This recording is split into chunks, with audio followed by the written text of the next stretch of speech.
ಶಾಸಕ ಬಸನಗೌಡ ಪಾಟೀಲ್ ಯತ್ನಾಳ್ ವಿರುದ್ಧ ವರಿಷ್ಠರು ಕ್ರಮಕ್ಕೆ ಮುಂದಾಗಿದ್ದಾರೆ. ಅರ್ಥಾತ್ ಪಕ್ಷದಿಂದ ಗೇಟ್ ಪಾಸ್ ಕೊಟ್ಟಿದ್ದಾರೆ. ಯತ್ನಾಳ್ ಉಚ್ಚಾಟನೆಯ ವಿಚಾರಕ್ಕೆ ಸಂಬಂಧಪಟ್ಟಂತೆ ಜಯಮೃತ್ಯುಂಜಯ ಶ್ರೀಗಳು ಕೂಡ ಮಾತನಾಡಿದ್ದಾರೆ. ಲಿಂಗಾಯತ ಶಾಸಕರು ಬಿಜೆಪಿ ಪಕ್ಷವನ್ನು ಬಿಟ್ಟು ಹೊರಗೆ ಬನ್ನಿ. ಯತ್ನಾಳ್ ಉಚ್ಚಾಟನೆಯನ್ನ ಲಿಂಗಾಯತ ಸಮಾಜ ಖಂಡಿಸುತ್ತೆ. ಬಿಜೆಪಿ ಪಕ್ಷದ ಈ ನಿರ್ಧಾರದಿಂದ ಪಕ್ಷಕ್ಕೆ ಹಿನ್ನಡೆಯಾಗುತ್ತೆ. ನಾಳೆ ಬೆಳಗಾವಿಯಲ್ಲಿ ಸಭೆಯನ್ನು ನಡೆಸಿ ಪ್ರತಿಭಟನೆಯ ಬಗ್ಗೆ ತೀರ್ಮಾನವನ್ನು ಮಾಡ್ತೇವೆ. ಪಂಚಮಸಾಲಿ ಪೀಠದ ಜಯಮೃತ್ಯುಂಜಯ ಶ್ರೀಗಳು ಯತ್ನಾಳ್ ಉಚ್ಚಾಟನೆಯ ವಿಚಾರಕ್ಕೆ ಸಂಬಂಧಪಟ್ಟಂತೆ ತಮ್ಮ ಮೊದಲ ಪ್ರತಿಕ್ರಿಯೆ ಕೊಟ್ಟಿದ್ದು ಹೀಗೆ.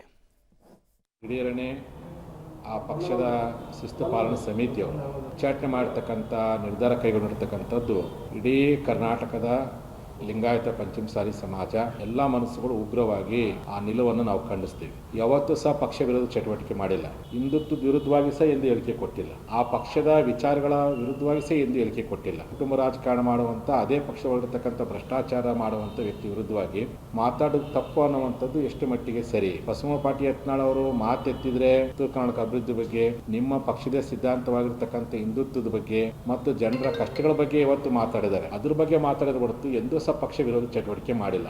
ಇವತ್ತು ಉಚ್ಚಾಟನೆ ಮಾಡೋದ್ರ ಮೂಲಕವಾಗಿ ತಮ್ಮ ಕಾಲ ಮೇಲೆ ತಾವೇ ಕಲ್ಲಾಕುವ ಮಟ್ಟಿಗೆ ಇವತ್ತು ಕಾರಣವಾಗಿದೆ. ಪರೋಕ್ಷ ನಿಮ್ಮ ಪಕ್ಷಕ್ಕೆ ಬಹಳ ದೊಡ್ಡ ಹಿನ್ನಡೆ. ಬಸವನಗೌಡರು ಇನ್ನೊಂದು 3 ವರ್ಷ ಶಾಸಕರಿರ್ತಾರೆ. ಈ ಸಮುದಾಯದ ಒಬ್ಬ ವ್ಯಕ್ತಿ ರಾಜಕೀಯ ನಾಯಕರ ಬೆಳೆ ಕತ್ತನಂತ ಹೊಟ್ಟೆ ಕಿಚ್ಚಿಂದ ಅವರ ಮಾತನ್ನು ಕೇಳಿ ಇವತ್ತು ಉಚ್ಚಾಟನೆ ಮಾಡ್ತಿರ್ತಂದ್ರೆ ಇವತ್ತು 66 ಬಂದಿತ್ತು ನಿಮ್ಮ ಪಕ್ಷ, ಒಂದು 36 ಬರಲಿಕ್ಕೆ ಸಾಧ್ಯವಿಲ್ಲ. ಇಡೀ ಪಂಚಮಸಾಲಿ ಸಮಾಜ ಬಸವ ಪಾಟೀಲ್ ಯತ್ನಾಳ್ ಜೊತೆಗಿದೆ. ನಮ್ಮ ಸಮುದಾಯದ ಜನರಿಗೆ ನಾನು ಕರೆ ಕೊಡಲಿಕ್ಕೆ ಇಚ್ಛೆ ಪಡ್ತೀನಿ. ರಾಜ್ಯಾದ್ಯಂತ ಈ ನಮ್ಮ ಸಮಾಜದ ರಾಜಕೀಯ ನಾಯಕತ್ವವನ್ನು ಕಡೆಗಣಿಸುವಂಥ ದುಷ್ಟ ವ್ಯಕ್ತಿಗಳು ಯಾರಿದ್ದಾರೆ, ಅವತ್ತು ಪಂಚಮಸಾಲಿ ಮೀಸಲಾತಿಯನ್ನು ಕೊಡಲಾರ್ದನ್ನು ಯಾರು ಅನ್ಯಾಯ ಮಾಡಿದ್ರು ಅದೇ ದುಷ್ಟಶಕ್ತಿ ಇವತ್ತು ಅನ್ಯಾಯ ಮಾಡಿದ್ರು.